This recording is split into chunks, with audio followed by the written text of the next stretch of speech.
Good morning, everyone. Just wanted to make sure, can you hear me and can you see my screen? Yes, I can hear you. Can you see my screen? Can you see the slide? And yes, I can see your screen. Yes. Okay. First time doing it, so. It's okay. You're in the right age bracket to fully understand it quite quickly. Thank you. Appreciate that.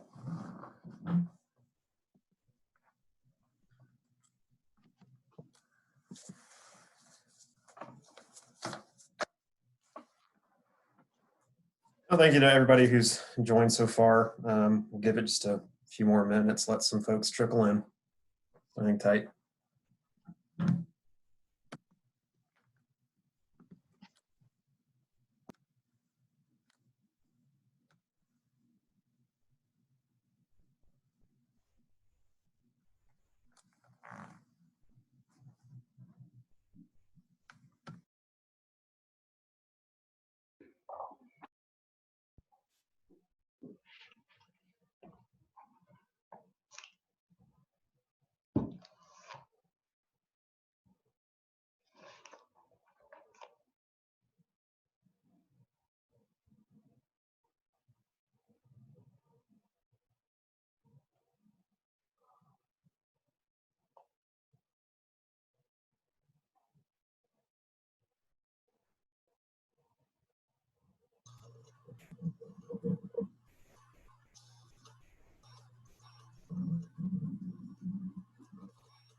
All right, we'll get started. Good morning, everyone. Thank you for joining today's webinar, which is the fourth in our Wednesday series as part of the Secure program. My name is Brian Alberts, and I am the Parish Campaign Manager with the Diocese of Charleston's Stewardship and Mission Advancement Team. Today's topic is the value of outreach committees, which is a strategy that we hope will help your parish with communication to your parishioners using the lessons we've learned from COVID-19 crisis. You'll have to forgive me just for a second. Just want to make sure that everybody in the waiting room is included. It looks like they are. If there at any point seems to be a delay with my screen sharing, just let me know and I will try to pause. And one more second. Apologies. Okay. So right off the bat, you'll notice that we are using a different platform than we usually do for these webinars. Zoom has definitely become one of the more popular apps during the lockdown. So we're going to give it a shot today. Just a couple housekeeping items before we jump into it, in case you're unfamiliar with Zoom. We'll be sharing my screen to flip through the slides throughout the presentation. So it is important to remember that you should mute your microphone on your phone or computer to prevent any noise or sound from disrupting the audio of the presentation. This button can be found in the lower corner of your screen, and tapping on the microphone icon will show that it is muted. And so if you could please just make sure you're muted, and we'll be opening up the floor at the end of the presentation. So if you have any questions or comments, please make sure to unmute yourself. And also, since we are using a new platform, there is unfortunately potential for unforeseen technical difficulties. So in the event that we experience any problems, just know that I will send the slides and a recording of this webinar to you, and can answer any follow-up questions you might have directly.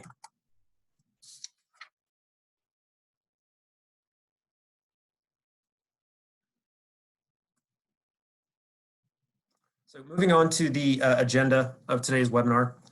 We'd like to start off with providing you an update on the Secure program, which is officially over a month old. Hard to believe how fast time has flown. Then we'll provide a quick overview of the big news, which is that masses can resume in a limited capacity starting next Monday. We'll also spend a little time on the main lessons we've learned throughout the time of COVID-19 and the importance of communication during a trying time such as this. That will then take us into our latest recommendation for each parish, which is establishing an outreach committee that can use the lessons we've learned along with the strategies and resources put together throughout this process to ensure you have a contingency plan in place should another emergency event or unique situation arise in which regular parish activity is disrupted. As I mentioned, we'll then open up the floor for questions and comments at the end. So as we mentioned in our regular Monday update email, the management of the Secure program and all offertory communication assistance has been transitioned to our team here at the Diocese. Our top priority remains providing all resources and assistance to you and your parishes to help boost offertory and parishioner engagement. So if you have any questions or concerns, please direct them to Michael Aquilano, our Secretariat of Communications and Public Affairs, as well as Carrie Mummert, our Director of Stewardship and Mission Advancement at the Diocese. I'd like to just take a moment to thank our partners at CCS for developing the Secure program and assisting us throughout this process and their continued devotion to advancing this mission. It's been super helpful, and we thank them for that. So, as I mentioned, the big news that I'm sure you all know by now is that the decision was made last week to allow for in-person masses to resume across our diocese starting next Monday. Per the bishop's announcement, there will be several guidelines and restrictions in place that are compliant with the CDC and South Carolina Department of Health's recommendations. And your pastor or administrator has been tasked to develop a plan for how your parish will follow these guidelines to open back up. This is obviously a big development, and the diocese is fully committed to ensuring parishioner safety as we work to ease back into our normal routine. And of course, dispensation is still granted to anyone who has health risks or simply isn't comfortable yet returning to Mass. As the bishop said in his announcement, we've all been hungry to receive these sacraments once again, but this is a process that is going to take time. There is absolutely no rush to fill the pews quicker than necessary. As such, we don't expect a sudden rise in offertory back to normal levels. So again, Secure will remain in place to assist parishes, and we encourage all participating parishes to continue their engagement strategies, such as building digital communities and directing folks to online giving. Speaking of offertory, let's shift gears back to Secure. So this slide really just puts it plainly. The participating parishes have seen another strong week, which we're very happy to see, and just reflects on the devotion that pastors, their staff members, and volunteers possess to keep their parishes vibrant during this very difficult time. Again, we've been at this for about 5 weeks now, and the numbers remain encouraging, with an average increase of 239% in offertory since masses were canceled. As I mentioned, we remain committed to pushing these numbers upward and giving you the assistance you need. It certainly will be interesting to see the impact on these numbers as we sort of return into Mass, and even though it's going to be in a limited capacity, we're going to be interested to see how that goes. So stay tuned for our next update on that. So now let's jump into the meat of today's presentation. I'd like to just quickly recap some of the main lessons that we've learned since masses were suspended. Obviously, COVID-19 is a very unique and unprecedented situation that has caused many challenges for all of us in almost every aspect of life. We've been highlighting the efforts that different parishes across our diocese have implemented to stay ahead of the challenges that COVID-19 has caused. and we've recognized the importance of maintaining engagement and communication with your parishioners.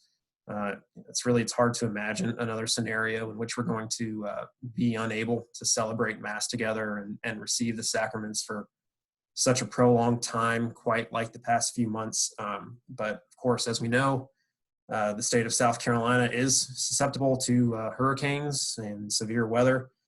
So we believe it is important that we apply these lessons to other scenarios and help make sure that parishes have plans in place to keep parishioners engaged and can hopefully avoid any financial strain. It became evident early on in this process that many parishes took proactive approaches to foster communication, and I'll give a couple more examples on the next slide. But the top item on this slide is true for everyone. Parishes are reliant on the spiritual devotion and financial generosity of their parishioners. In order to communicate this fact during a challenging time in which Masses may be disrupted, all parishioners should receive some form of contact from their pastor about the status and needs of their community. Such communication can often be an overwhelming burden for pastors, even at small parishes. And we believe every pastor should have several devoted parishioners who they can rely on to help with outreach and lessen that burden. Of course, it's not as easy as just writing an email, as many parishioners across our diocese don't have an online presence. So we'll have to turn to outreach by phone or mail to inform them. What these lessons have taught us is that parishes can stay ahead of potential challenges by having a communication plan in place and identifying lay people or staff members who can assist their pastor.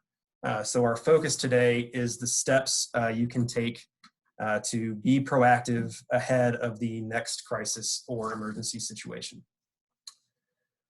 So as I mentioned, we just wanted to highlight these examples of proactive approaches that lay people have taken on behalf of their parish to stay engaged during the era of suspended Mass, which we view as just some needed positivity from across the diocese as that we like to report on these examples. So in Florence at St. Anthony, we learned early on that their Women's Guild recognized the impact of COVID-19's lockdown would have on their parishioners who are elderly, lonely, and vulnerable.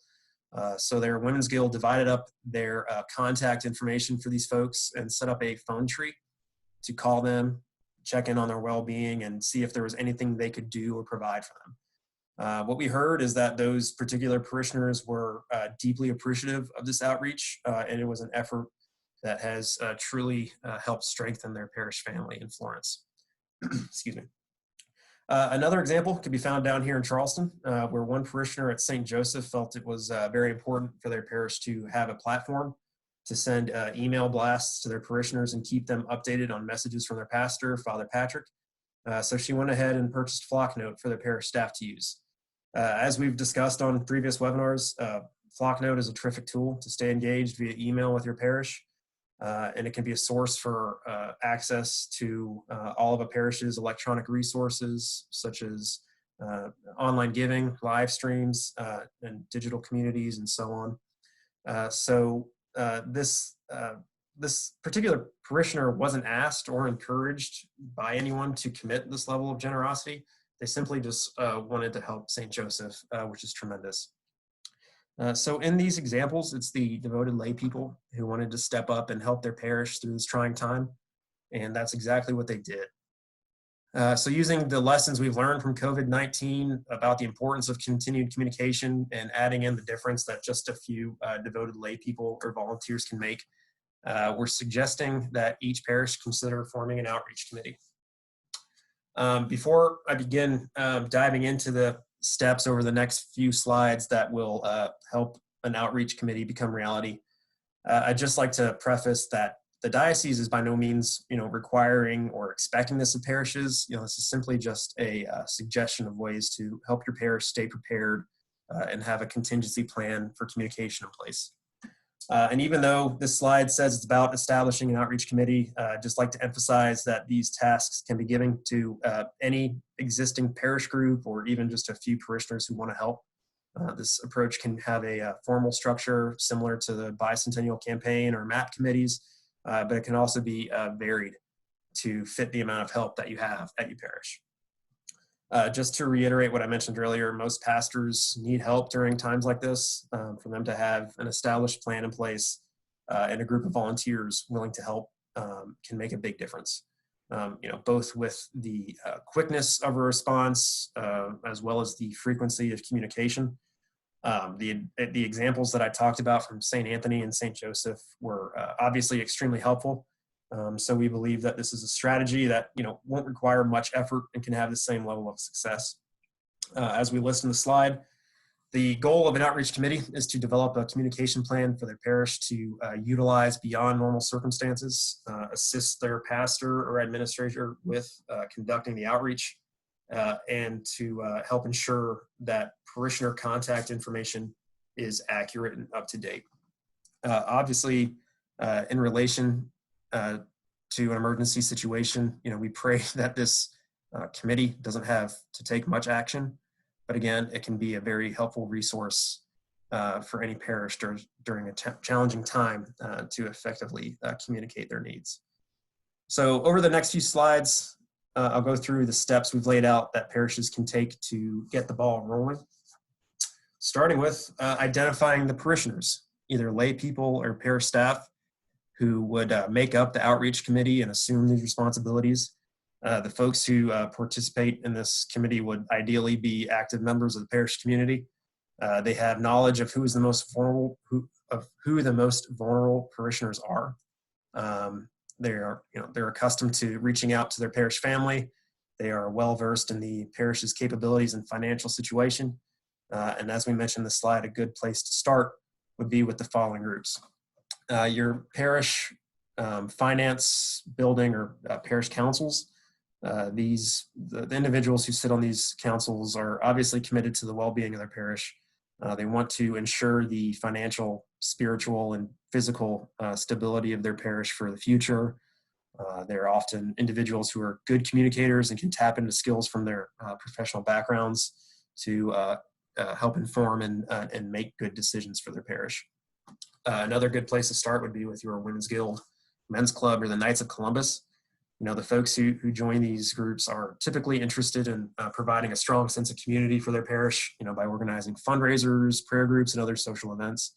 They understand who the vulnerable members of their parish are and can provide valuable input on how to reach someone or a certain individual's living situation. They really have their finger on the pulse of their community, which of course would be valuable for an outreach committee. You can also turn to your previous volunteers from the Bicentennial Campaign or the MAP Committee. What we're proposing here has a similar purpose as a MAP Committee, so these individuals should already be familiar with the needs of their parish community. And also, since the goal of a Bicentennial Campaign volunteer is to communicate their parish's needs to their fellow parishioners, they are already well versed on how to get in touch and speak with others. Obviously, every parish is different, and some of these groups may not be present. So we would recommend, turning to any individuals who are frequently making themselves available to help with parish events. You can turn to ushers or lectors. You can also recruit individuals by spreading the word at masses that volunteers are needed for an outreach project to assist the pastor. You can include a blurb in the bulletin calling for volunteers, or you can have a sign-up table present when masses are fully back to normal. You could also just take the approach of tasking your existing committees or groups with these responsibilities, which can be a quick and easy approach if they don't mind helping out. So once the committee members are identified, the next step would be to develop a plan for outreach. I know I've been mentioning this a few times, so this slide should help. It's basically the who and how for executing outreach. Who are you contacting and how are you reaching them? As I said, all parishioners should be contacted, but it may be necessary to first prioritize outreach to the most vulnerable or the most active members of your parish community, depending on the situation. If your committee would prefer to call all parishioners first through a phone tree or phone-a-thon, the plan would likely consist of dividing the parish roster evenly among the members for outreach and having scripts and talking points at the ready to help with conversation. If the committee prefers the email approach, the plan would include having all parishioner emails collected and having an email blast template or a letter from the pastor ready and put together to quickly get out via the pastor's email account, the parish account, or with tools like Flocknote or Constant Contact. We also recommend keeping whoever edits your parish website or social media accounts in the loop so that updates and notifications can quickly be added in. These are all effective methods, and we, of course, recommend utilizing all of them, the phone, email, regular mail if necessary, and also in-person meetings if possible. The bottom point there is just to remind you that you should feel free to use the resources that have been provided to you through Secure and modify them to fit your parish's needs or messaging. In order to execute whatever plan the outreach committee draws up, you'll need accurate contact information for all your parishioners. So that takes us to the next step, which is to collecting updated contact information from your parishioners. So this is something that your parish may already be on top of or is staying proactive in collecting. But the unfortunate reality is that many parishioners do forget to notify their parish office if they've moved or changed their email address or phone number. There are a few methods here that can be effective in collecting updated contact information. Of course, most of it can be accomplished when normal masses and mass attendance resume. Something as simple as creating a form or pew cards that request updated contact information can be paired with an announcement from the pulpit that they are available for parishioners to fill them out if they have moved or changed their phone numbers. And this can really be presented as a need that was identified by the parish due to the COVID-19 lockdowns. And because of that, I imagine most parishioners would be happy to oblige with filling them out. Also, since parish websites as a whole are receiving more traffic than before, having the form available electronically can be helpful, as a parishioner may decide just to fill it out casually from the comfort of their own home. Excuse me.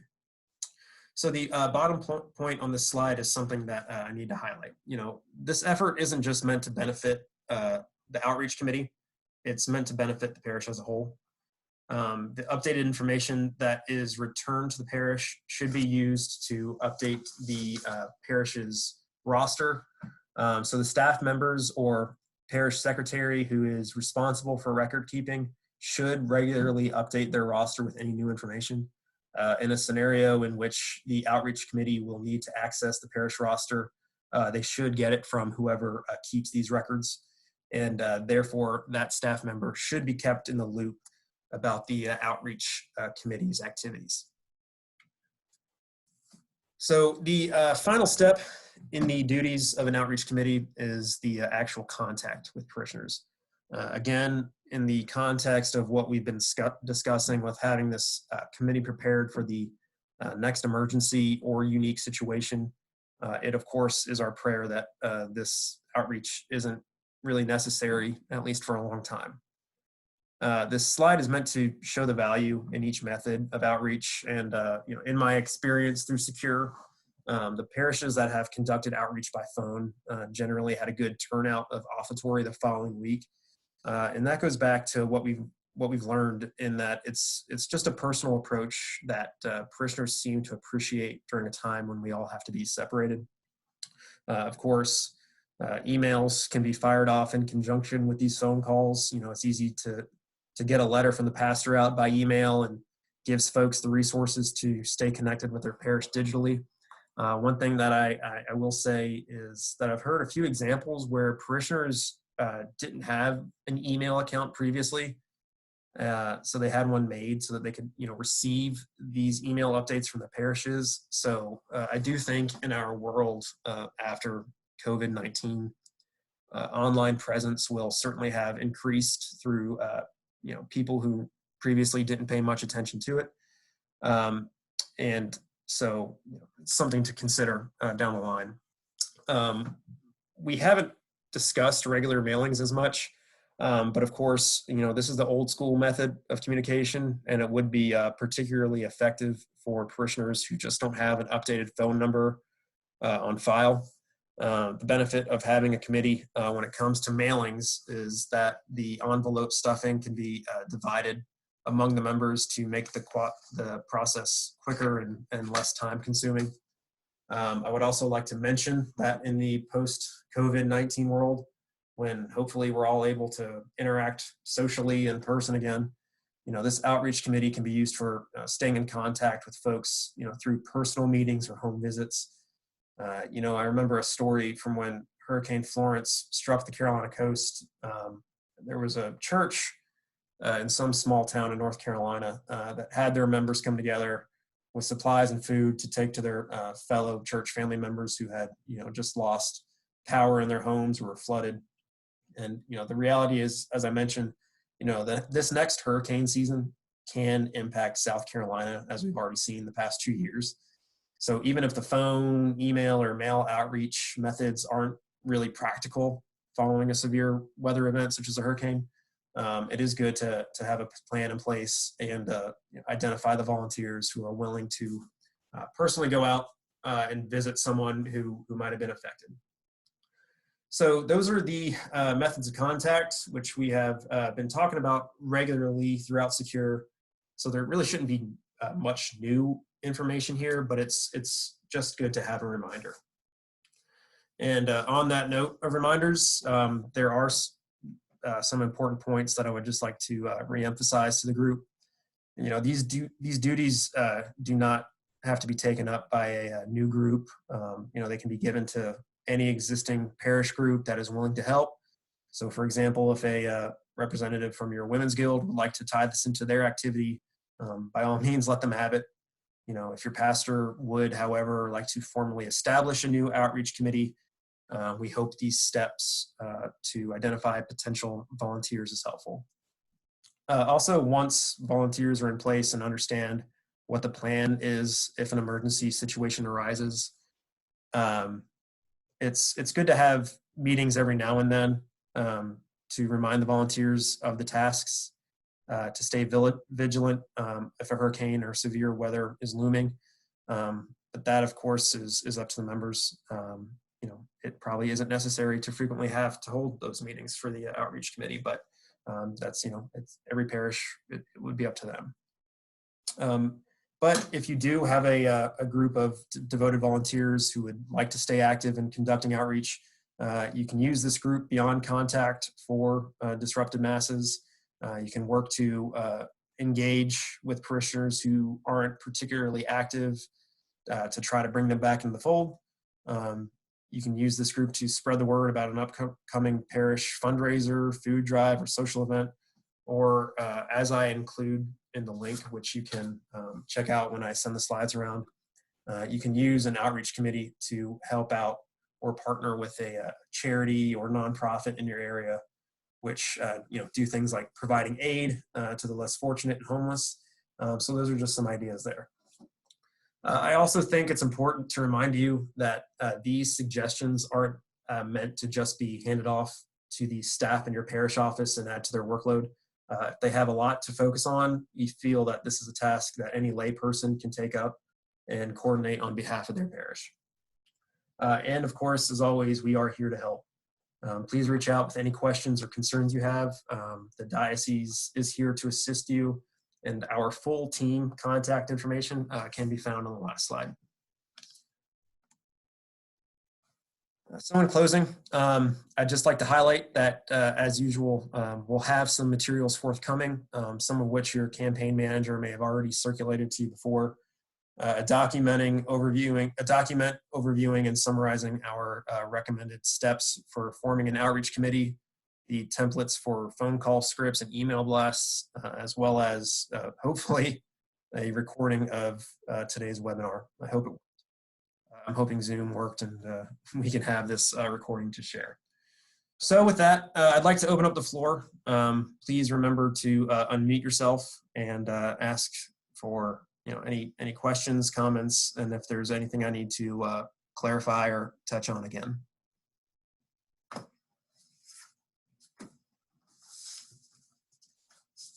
Any questions? Brian, this is Mike Haynes. I have one question. Hey, Mike. We've run into the problem of people saying the pastors have said when we wanted to call or get numbers, they said, well, there's a privacy concern.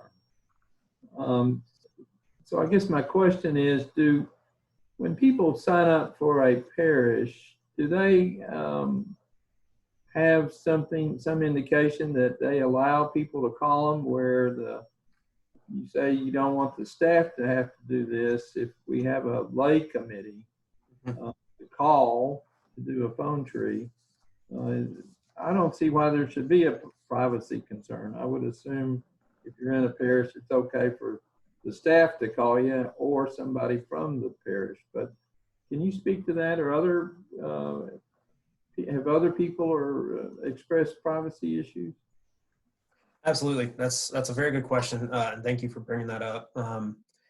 Obviously, this outreach committee can only be effective if, parish parishioners are open to being contacted. So one recommendation that I do have, as I mentioned, when parishes want to implement an effort to collect updated and accurate parishioner information, I would recommend, on these forms or pew cards or whatever the method of collecting that information is,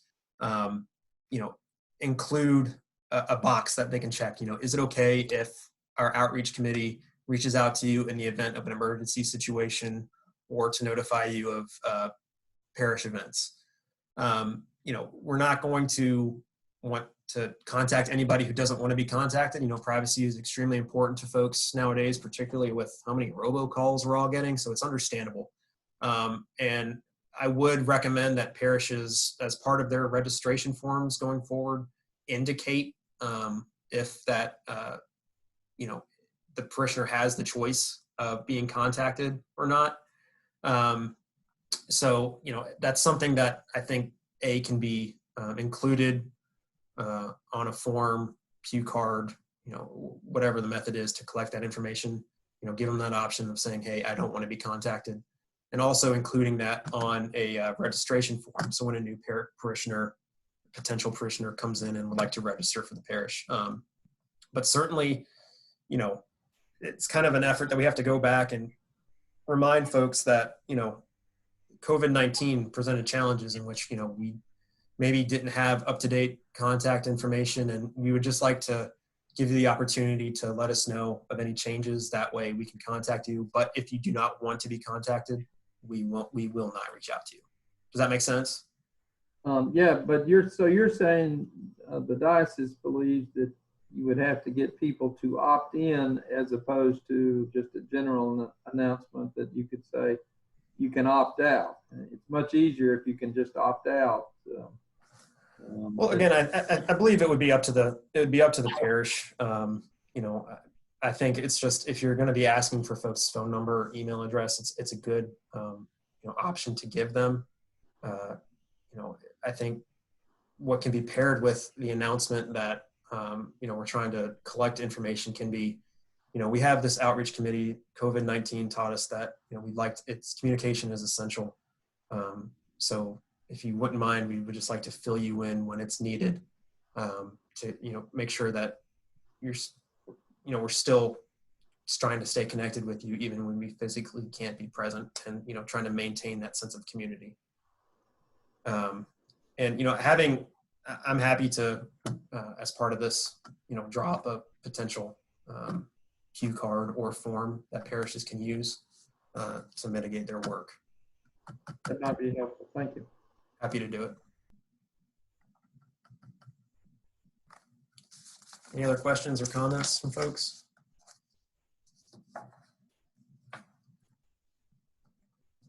Well, I certainly hope this has been helpful. I know it's sort of a new approach that maybe we haven't touched on before, but again, I think it's just about trying to maintain a sense of community, making sure that folks feel that their parish still cares about them, the church is still here for them, even during times of hardship. And so that's really just the approach behind this.